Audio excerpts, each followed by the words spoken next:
तेईबेन का प्रोग्राम हमार जनता लोगन आप लोग सुने हैं। और आज भौजी दौंदरदा खोई हैगा। जी हाँ, 20 फरवरी के खरतीन हम आई गईली है और फिर आप लोग के बताबे कि देश में का चलल बा। सबसे पहले हमार जितना सूरीनाम के जनता लोगन बाटे आप सब कोई के न सबके भर भर के प्यार है। और इंटरनेट पे भी हमार भौजी लोग सुने हैं। वे राडियो त्रिशूल.com, फेसबुक पर भी, यूट्यूब पर अपलोड करे हमार भाई लोगन, तो ये प्रोग्राम भी आप लोग देख सुने हैं।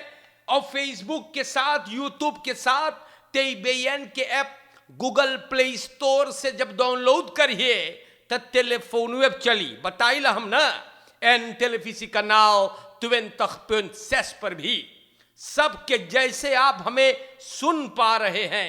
अस्सलामु अलैकुम व रहमतुल्लाहि व बरकातु। राम राम नमस्ते। खुद मेरा खुद नाफंद जोन आप एक्सेप्टेर करियो आपके लिए हम लोग देला और आपके बहुत प्यार देवल जा है। अगर आपके घर पे आज कोनो खुशी के बाद भइल हैगा, कोई फरियारी वगैरह है, मुबारकबाद के हकदार आप बांटो। अगर बीमार है लो घरे लाचारी है, प्रॉब्लम हो गे, तंदुरुस्ती न ठीक है, सिकन हाउस पे बांटो। दुआ है, प्रार्थना है कि आप मोई हो जाए मान जल्दी से तंदुरुस्ती को प्राप्त करे। और कोनो गुजर गए हैगा तो आपके दुख में हम लोग शामिल बाटी। और सूरीनाम में अगर आप आए तो स्वागत, वेलकम कहते हैं। सफर करेंगे आप तो आपके सफर में आसानी हो जाए। आज एक बार फिर मैं बयान करूंगा, बताबे कि का हो हैगा और ब्रॉन स्टार न्यूज हो हैगा। पहले तो स्टार न्यूज पे आज मौसम के बारे में सब जाने का लिखिस है।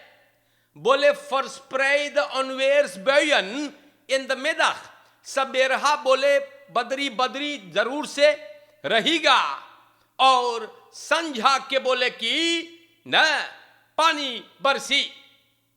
बारिश पे कांस 57% आज बोले है। एन हवा चलेगा कमजोरी से कभी ताकत के साथ।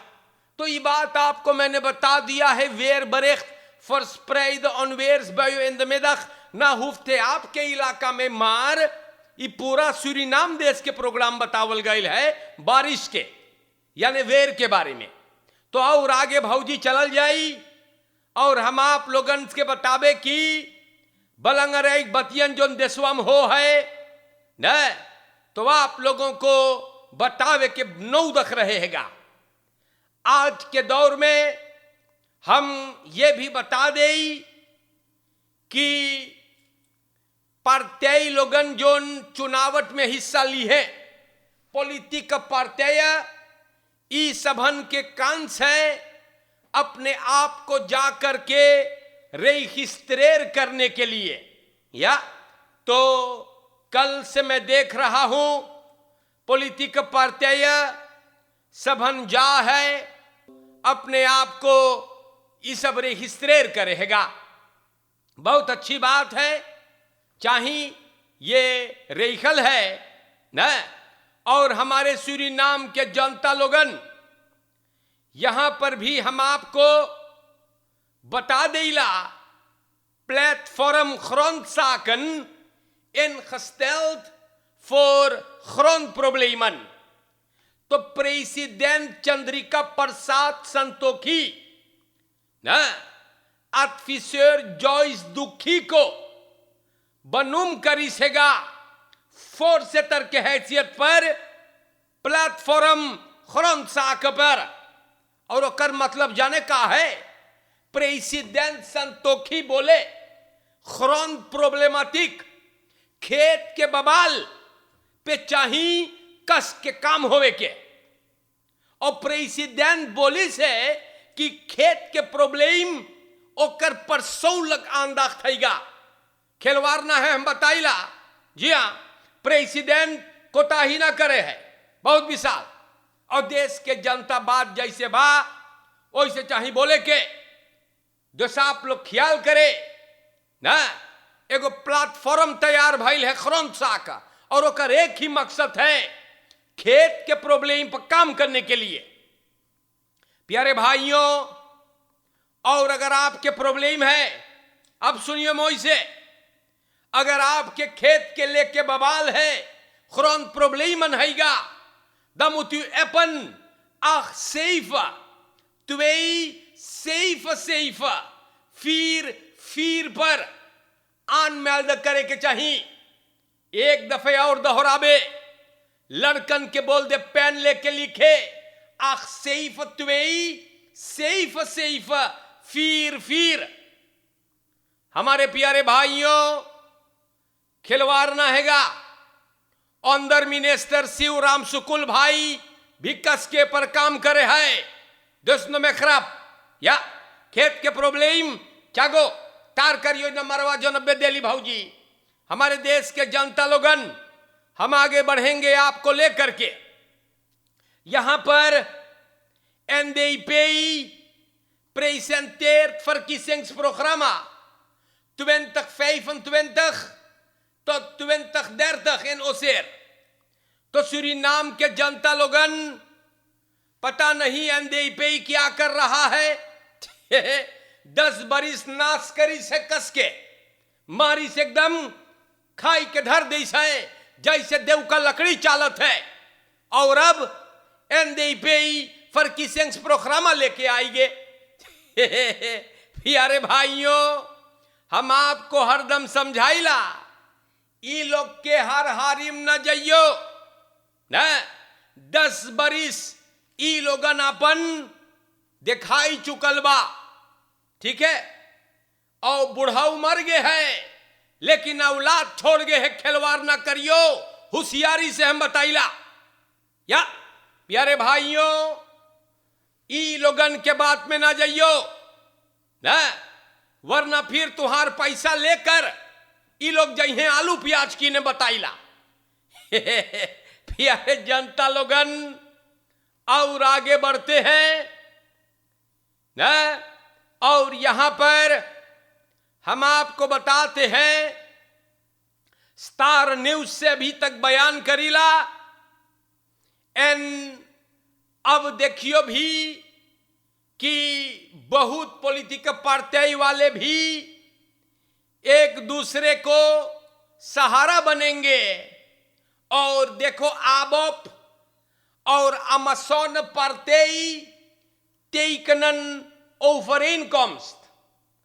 तो अमाजोन पार्टी, जहां तक हमें जानकारी है, इनहेमसन के पार्टी है।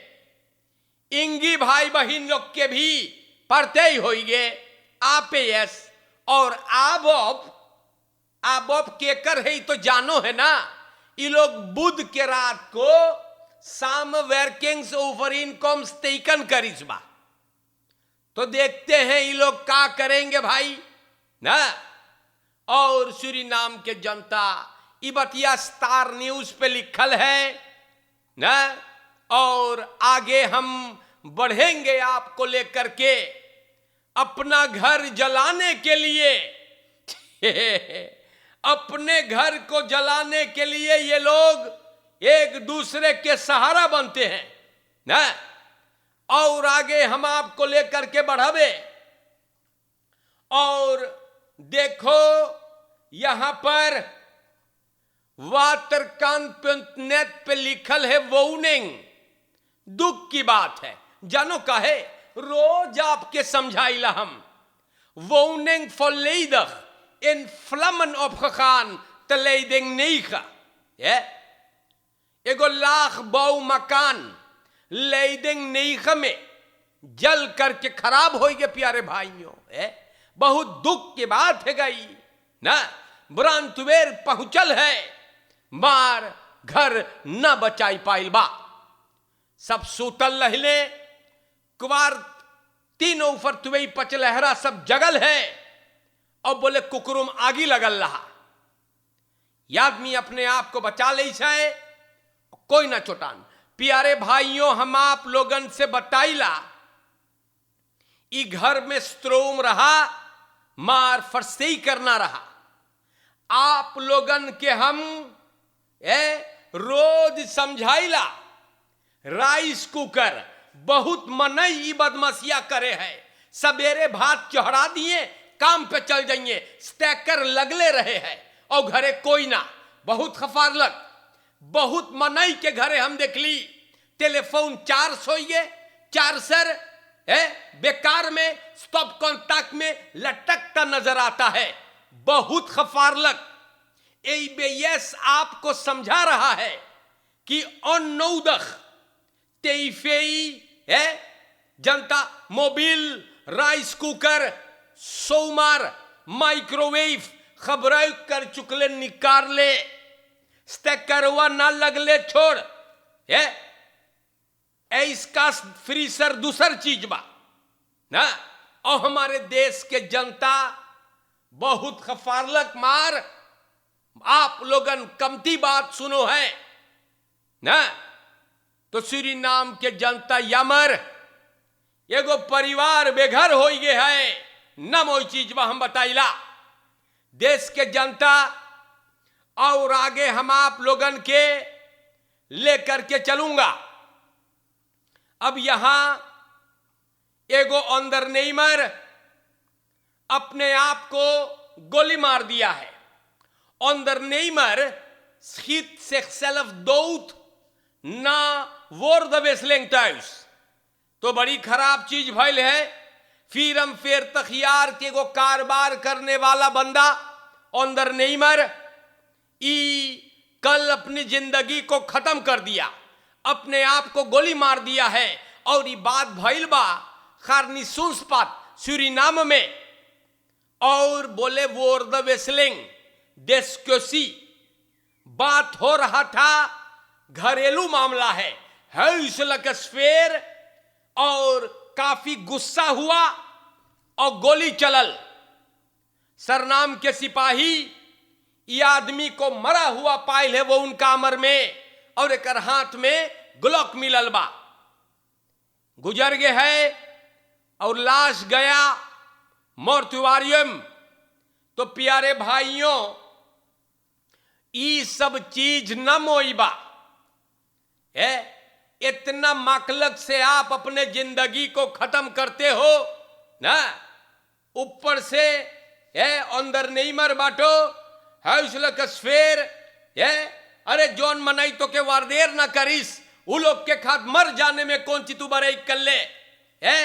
रोज समझाइला ना, ये जिंदगी इतनी कीमती है भाई, किसी ऐरे गैरे के लिए गवाइए नहीं इसको।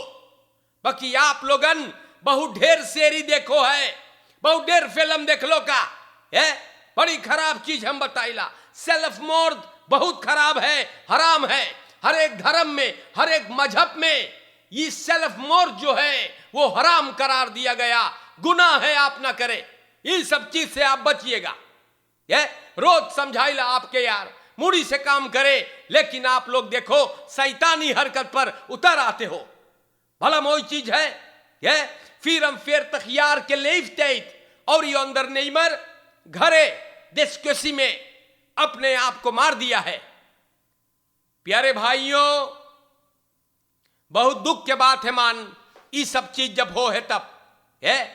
देखो यहां पर मन में खतवंत एक आदमी को जख्मी हालत में खतवंत से इनको सबन ले गए है स्पुत ऐसन दहलप या। और 25 बरस का है, छाती में गोली लगा, बुध के रात के सबन स्पुत ऐसन दहलप में दाखिल करी से। दतरा बोले बच गए है, बहुत अच्छा हुआ ना। और एक एगो वेतत योता रोश उतारी से या खेका इनकर निशाल है। और ये आदमी ना मांगे बतावे का भइल है, ना मांगे इन्फॉर्मेशन देवे। और सिपाही तार भइल ना एन एनन दर तखियार के बस्तूर दर एस देई बोले वातरकांत से गुजर रहा था, देखी झगड़ा, गोली चलल और यह आदमी जमीन पे पड़ा था और एक लाइस सिकन हाउस। लेकिन सिपाही अंदर सुख करे है और जानकारी के लिए कैसे गोली लगा, का हुआ ना। हमारे प्यारे भाइयों, यही सब तमाशा हो है। और यहां पर सोमोहार जो बोले उ फरकिसिंग में वेंस विजय प्राप्त करी, बोले रखेरेंग सौंदर पेयल एस खेन रखेरेंग। प्यारे भाइयों, पौल सोमोहार जो और एक बेटा, पता नहीं लोग बीमार है कि का है ना, चुनावट करीब है और ये लोगन यार पता नहीं है, कुछ भी बकते हैं। चुनावट के बाद क्या होगा ओ पर गौर करल जाए, या तो देश के जनता सब कोई मांगे देश चलावे में देखिला। देश के जनता सोमोहार जो बोले बगैर पेयल के सरकार न बनी। देखो एकर बात है लंबा लंबा छोड़त है ना। देश के जनता लोगन और आगे हम बढ़ब automobilist rijdt 151 किलोमीटर पर uur। देखो तो है और कंट्रोल हुआ एक रई बवै सपले लिसवा। इंदिरा गांधी वैख में ई झक्की ना गाड़ी चला रहा था, झक्की 151 किलोमीटर पर uur कंट्रोल हुआ और ये पकड़ा गया। रई बवैस देर 3 गो सब घाईचीजबा या 50 किलोमीटर पर uur इद्री माल चलाइस है। सिपाही रई बवैस ले धल्लेसबा, मोई करी से ले धल्लेस है, मोई है ना, वन रेस बांध थोरो है। ओही खत पालोल काटे झक्की लोगन, या तो जाके कहीं कोई के शूटिंग में फसल रहे। जैसे सन कहा प्यारे भाइयों, कुछ मनई लोगन ना फरकेर में भी और सगरो चाल अपन दिखावे है। मोई करी से पॉलिसी रई बवैस लेके धल ले से। अब जइयो बताइयो कहां जात रहो, पहाड़ धकेले जात हो कि किधर जात रहो। देश के जनता बड़ी मोइला क्या, ओही खात रोज हम पढ़ीला, रोज पढ़ता हूं। यहां घुसा है, इधर घुस गया है, वहां गोत्रों में घुसो है। यही रई खदरा जोनबा बहुत स्लैश हम ना जानी स्मोको करके चलाओ है ना कि प्लेन चलावे पिलोट है का। देश के जनता लोगन, आज के लिए हम आज के वास्ते आप लोगों के नाम पर मैंने खबरों को बयान किया, या और आप सुन रहे हैं न्यूज में भी आप सुनो है कि स्रोत कितना रहा, कितना कर्जा आज जो नाप के न बलूफ करे है, नाश करके चपराई के कर्जम डुबाई के गई रहा। आज देखो कर्जा कमती भइल है। IMF के अगवाकार लोग भी न्यूज में आपको समझा रहे हैं कि देश के इकोनॉमी आर्थिक स्थिति अब स्पोर पर आई गई है। इसीलिए मैं आपको समझा रहा हूं कि ई लोगन के हर हारिम न जइयो। आप लोग देख रहे हो 10 बरिस के नाश करके धरिसबा ईसाइत के बॉयकॉट करे है और मेहनत के करे है। ओही खात हम बोलीला कि ना ई प्रेसिडेंट को आप एक मौका और दी हो। चंद्रिका प्रसाद संतोखी ई देश को संहारी से गौर करियो हमका समझाइला, जब रहन के दे दियो तब बहुत पछताई के रही। इसीलिए आपको समझाइला हम, बुढ़ाऊ मर गए हैं लेकिन औलाद छोड़ गए, होशियार रहियो। और ई प्रेसिडेंट को आप एक कांस और दियो ना, कारण कि वो काम करी से।